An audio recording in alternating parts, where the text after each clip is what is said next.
I think there is a bit of a risk out there this year that what will happen is people may overgraze the farm, not leave any grass for the spring. I'd just caution against that.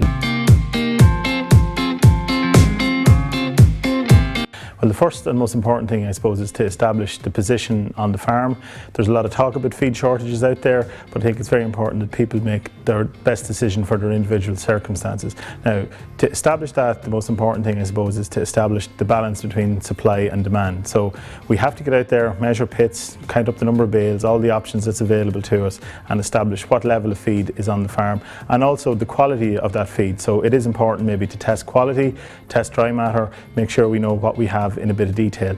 And then obviously on the demand side, we're talking about assessing cow numbers, stock numbers. Can we do anything there? Are there any maybe non-productive stock that can be offloaded early?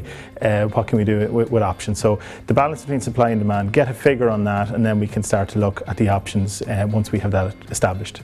Once we establish the scale of the deficit, then we can start to really look at the options. I suppose the magic number we would kind of have would be if we can get to sort of 80% of the forage requirements, then the balance in 20%, we can in most cases manage that with sort of restricting silage and using concentrate as well. Now that does bring its own problems in terms of labour and management and feeding out concentrate, but it is doable at that level. So once we can get to that point, so if we're further short than that, I think we do have to sort of maybe make an effort between now and then to source available fodder. So there are, depending on the part of the country that you're in, that might differ. So I think maybe in the northern western part of the country things have improved quite a bit in the last few weeks.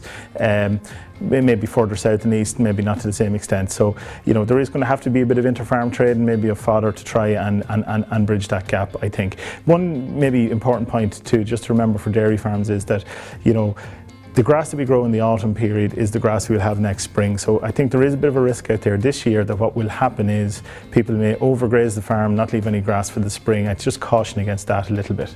I think early action and early assessment is important. So can we get, if you, for example, you're worried about this, you're talking about getting a feel for what your silage numbers is, maybe taking a sample and help your advisor help you get that tested, your cow numbers, your stock numbers as well.